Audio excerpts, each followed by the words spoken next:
Like if I was just starting out as a content creator, what would I tell myself? So that applies to you. If you want to become a content creator, I think that content creation is the ultimate multi-passionate career opportunity.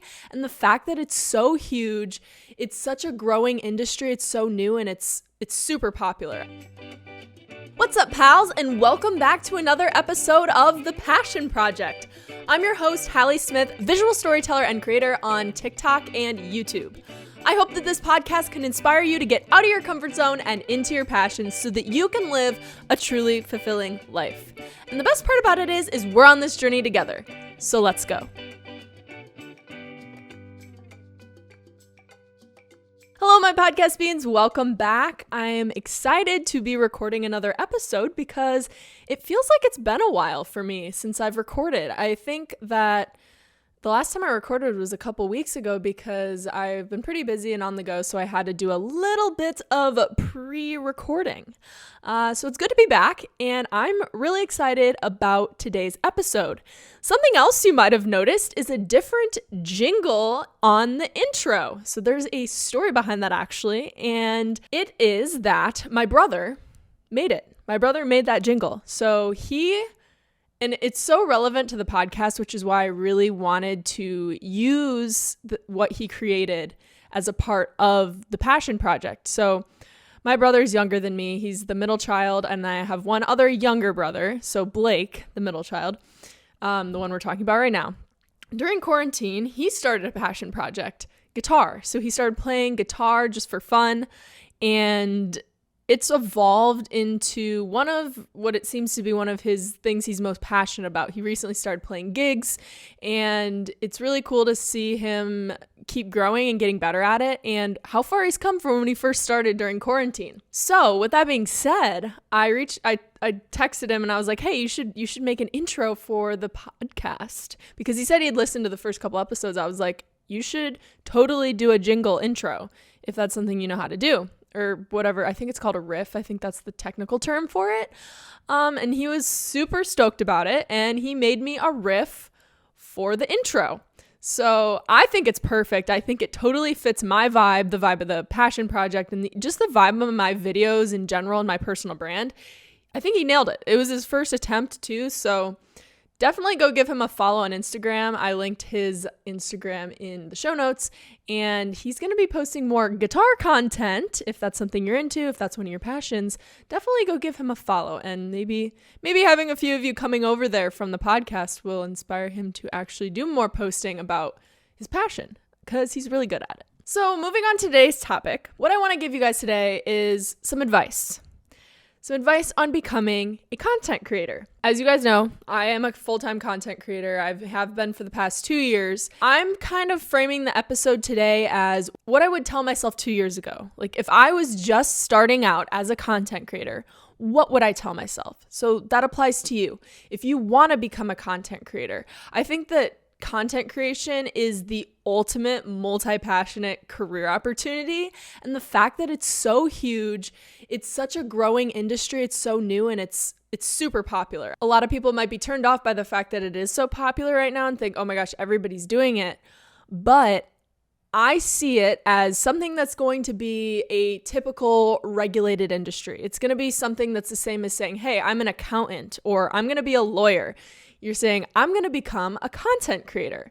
It's just not to that point yet where it's regulated, et cetera, all the things that things have to go to get integrated into our society. So I do think it's the ultimate multi-passionate career path, and it's used in almost every business now. Like if you make, I don't know, cotton candy or smoothies, or you sell coffee, everything is social media. People are going on TikTok, people are going on Instagram, and they're searching for places there over Google. I actually read an article about this recently. So social media is huge, content creation is huge, and so I wanted to give you guys a topic today to see how you like it and give you some tips on how to become a content creator from the perspective of what I would tell myself when I was starting out. So up first, tip number one.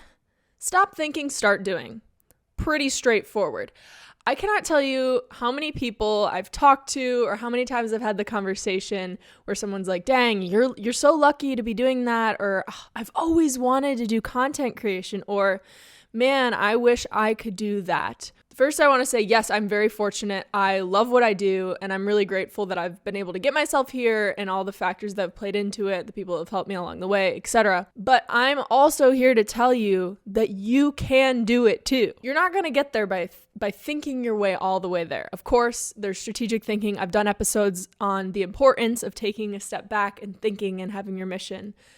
But you're ultimately going to get there by doing things. You're going to get there by starting. A lot of times we can get caught up in all of our ideas, especially if you're multi-passionate or just a passionate person in general. You might have so many ideas going around your head that you think yourself to death and you never actually get started. So maybe you have 20 directions you wanted to go in with your channel. Maybe you have 5 different passions and you're like, oh, well, I could show you guys my passion for working out, but I could also show you guys my passion for hiking, but I could also show you guys my passion for making smoothies, whatever it may be. You might feel like you have all these different things you want to showcase. Just pick one to start with. You don't have to. You're not marrying the idea. Just pick one to start. Get started. Do it. Take action.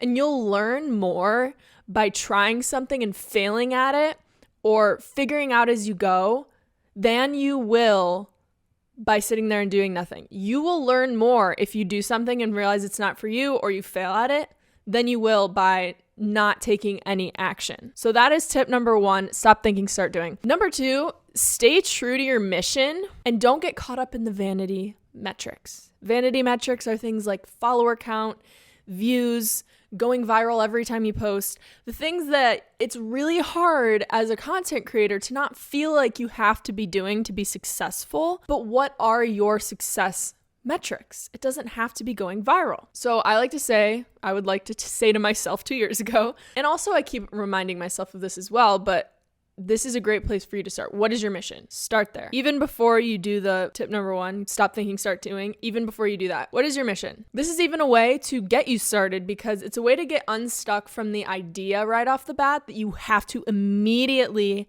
have a niche or like one thing that you're committing to. It gives you the freedom to be flexible while also staying in one clear, concise direction. So think about, how are you giving? How are you serving others? What do you want to help people do? What message do you want to spread? What message do you want to share? Do you want to entertain people? Do you want to teach people? Do you want to get your voice out there? Do you want to become a motivational speaker? Did you go through something in your life that maybe you want to make sure nobody else ever goes through that, or teach them how to handle the situation you're in? Whatever it is, as you go along, pay attention to what works, but don't get caught up in it. So what I mean by this is, yes, check out the gurus, do your research, watch some YouTube videos on the best strategies, get knowledgeable on different growth strategies, ways of going viral, ways of creating content, ways of getting in front of the audience that you want to be talking to, but don't get too caught up in that because you don't want to do something just because it works. If a strategy, there's so many different strategies out there and that you can use to start your passion project or to start your business or whatever it may be, or a hobby. We talked about that I think 2 weeks ago now, but pick a strategy that aligns with you. There's strategies that, they're so different. Like, for example, marketing, there's the law of attraction marketing, where you're not necessarily being that pushy salesperson, you're attracting deals to you. But if you are that person that likes to feel like you have more control of your leads, then maybe you want to do something that's more, not pushy, but like a strategy where you are going after the leads and you're pushing for it instead of the attraction marketing. So all that being said, there's so many different strategies out there. Don't just settle for something that lands in front of you just because someone's saying it works. Make sure it aligns with that mission and what you're trying to accomplish. Because I know from personal experience, chasing those vanity metrics, chasing just views, just going viral, just follower count, clout chasing, I guess you could call it. It's never going to leave you fulfilled. It's never going to feel good, even if you are quote unquote successful. When I hit 1 million followers, I talked about this in my very first episode. I was like, okay. And that sounds bad, but I didn't feel fulfilled because the way that I was doing things wasn't aligned with who I was and what I stood for. It's not to say I was doing anything like terrible, but it didn't feel right to me. And ultimately, it just wasn't it. Fulfillment comes from doing work that's truly meaningful to you and sharing it with the world, getting it in front of other people, sharing what you're passionate about with the world. That's where true fulfillment is going to come from. So one tangible thing that you can do to help with this is to have content pillars. The way I do it now is I kind of think of it as three buckets, and you can do content pillars for genres of content, but the way I do it right now is I think of it in the goal for the content. So I have one type of content is viral content, where the goal is to go viral. I am trying to get it in front of a lot of people. I'm trying to get a lot of views, and I'm trying to grow my accounts. But that's only I would say a third, or maybe a little 50%-ish of my content now.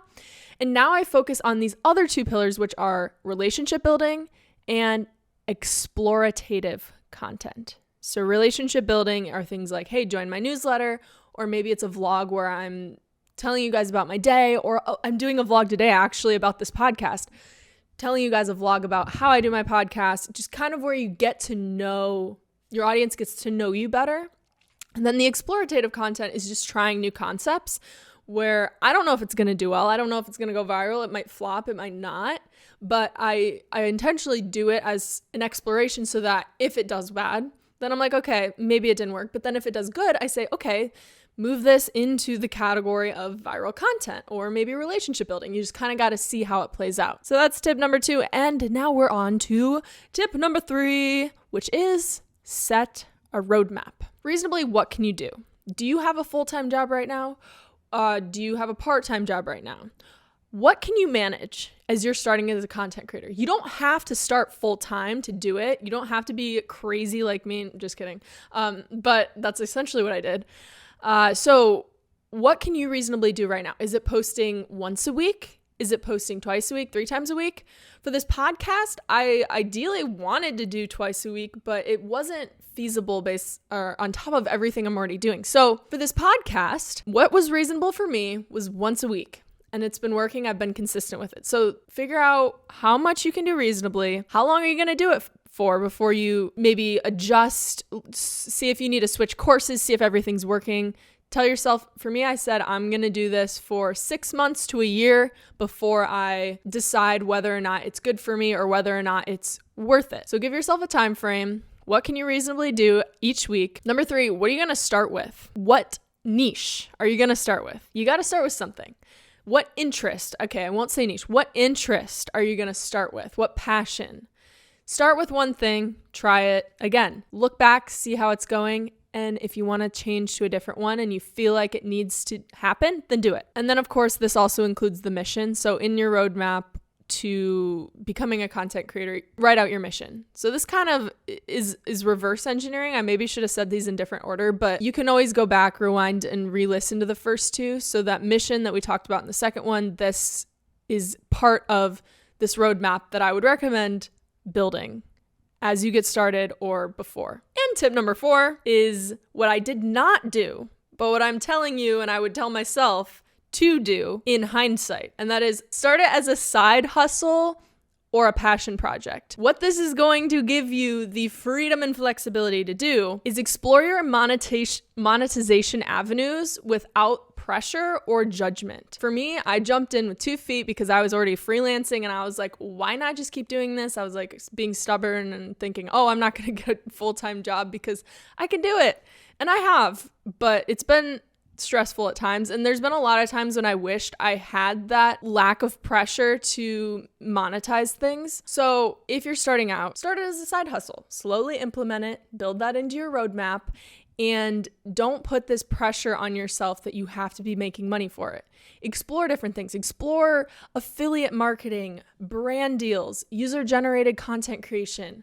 There's so many different ways you can make money as a content creator, and I could probably do an episode on that, a full episode on each of these, honestly. So let me know what you guys want to know more of. But yeah, start as a side hustle or passion project where there's not that pressure to make money full-time off of what you're doing with your content. Tip number 5, get good at telling a good story. No matter what you're doing, whether you realize it or not, a story is being told. In this podcast, I'm telling you guys a story. In every video I make, I'm telling a story. This is a skill that I'm constantly trying to hone and I'm always working to get better at because I've realized that it's everything. Even in life is a story. Your life is a story that is unfolding in front of your very eyes. Every time you talk to your friends, you're probably telling a story. You're telling your mom about something that happened last week. You're telling a story. Everything's a story. So get good at it. I didn't realize it at first, but my going to Dunkin' and Starbucks until someone guesses my name right, that is one big story. It tells a story about my life and a struggle that I've always dealt with. And it relates to people because other people feel that pain. Other people have issues with people spelling their name right. And it's lighthearted and it's funny, but it's telling a story. People couldn't get my name right growing up. People couldn't get my name right at Starbucks in college. I would laugh about it. And now I made it into a video series that's able to communicate this story and connect with other people who also kind of had the same issue. Again, this could probably be a whole episode, but I want to give you a few basics to focus on when you are honing your storytelling skills. Those being the mood. What's the mood of the video? Is it happy? Is it sad? Is it scary? What's the setting? Where are you at? Who's the main character? Is it you? Is it someone else? What's the point of view? Are you telling it from your point of view? Are you telling it in past tense? Are you telling it in future tense? Are you telling it in present tense? Think about the tense and the point of view that you're telling it from. What's the character development? Who are they at the beginning versus who are they at the end? And ultimately, what is learned? What is the moral of the story? What's the moral of the story at the end of the day that the viewer is going to get from watching the video? What did you learn? What did the main character learn? So yes, tip number 5, tell a story and get good at it. And now we are on to tip number 6. I didn't tell you guys how many tips I'm doing, but there's going to be 7 today. So there's one more after this. Tip number 6. And it could go counterintuitive to the last one, but I'm going to hone in on what I mean by this. So 6, just invest in the nicer equipment when you're ready, okay? And I add the when you're ready because the story, perfecting the story and what you're talking about and getting a viewer interested doesn't have to do with the equipment you have. Being able to tell a story, you could have a crappy camera. That's the beautiful thing that has been brought to life through TikTok is if people can tell a story, it doesn't matter if they're just flipping their phone up real quick and taking a quick selfie video. It doesn't have to be beautiful and perfect.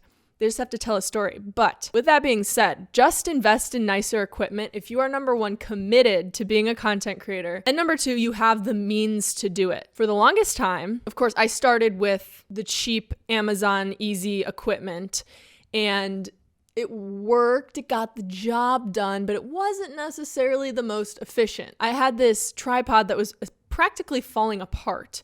And I was using it for months and it took so much time, but I was like, no, I got to save for my business. I got to save. I don't want to spend too much money. No, I should have bought this tripod that I'm using right now, like a year before I actually bought it. It would have saved me so much time and energy. And also it sometimes held me back from doing certain videos because I was like, oh, it's going to take me so long to set up the tripod and move it, yada, yada, yada. Just invest in the equipment if you have the means to do it. Don't be afraid to make that little jump. Obviously, if you don't have the means, don't be reckless with it. But if you can, just do it. With that being said, I did make a list of my favorite content creation equipment on Amazon. I have an Amazon storefront. I link it in the bio, or not the bio, the show notes. It's linked in there. So if you want to check out all of the higher quality equipment that I use and recommend, go check it out. And last but not least, tip number 7, have a solid, efficient content creation system or workflow. Again, this will save you time, this will save you energy, it'll save you stress, and it'll save you your content. I can't tell you guys how many videos of mine they're not gone. They're obviously still on TikTok because you can save them without the watermark and stuff. But it's really hard to repurpose them. And also I kind of forget because I've made so many videos at this point that I don't remember what I made in 2020, this one time that went viral. So make sure you have a system of how you're filming, editing, and saving your content so that you can come back to it. You never know what's going to go viral and what's going to do super well and what could become an iconic series. As I was making the Dunkin' and Starbucks videos, I did not know that they were going to be iconic to this day. And luckily, most of them I have saved well, but a few of the episodes I have to just download them off of TikTok, and I don't have the flexibility to have the version without the music soundtrack, which kind of sucks sometimes because repurposing in a lot of different platforms, they don't always have that music. You don't always have the rights to use that music. So let me tell you what I do now to help you out. Hopefully, if you're going to do this, write this down and use the system I use, make it work for you, whatever.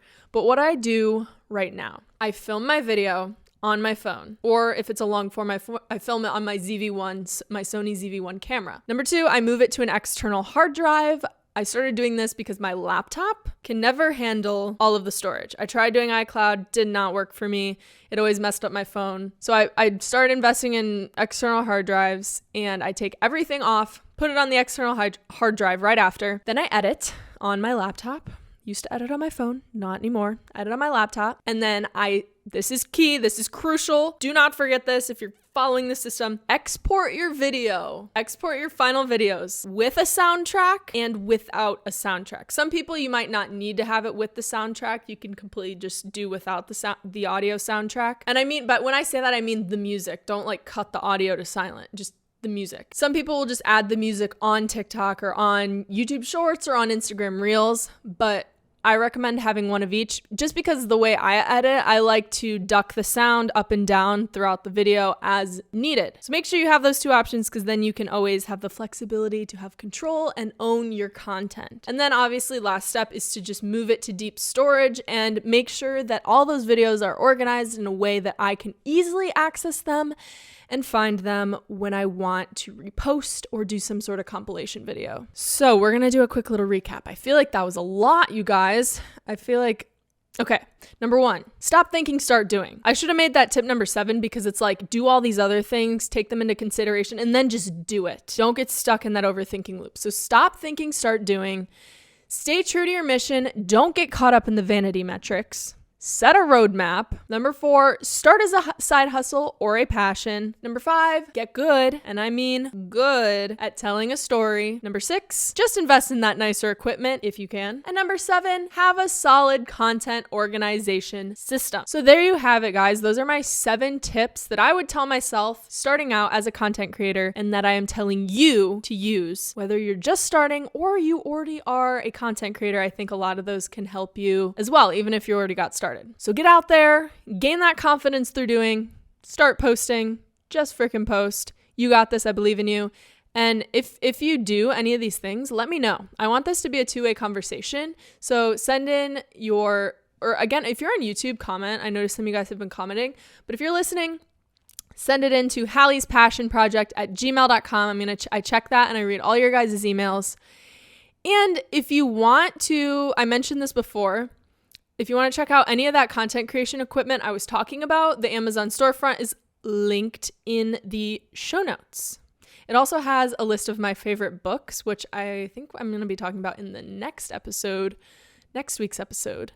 So if this helped you, if you know anybody who is an aspiring content creator who maybe has a YouTube channel but needs some help with it, share this podcast. Be sure to share this episode with anyone you think it could help, especially if you know someone who wants to become a content creator, or maybe they have a business and they need to start getting into content, or maybe they just want to for funsies.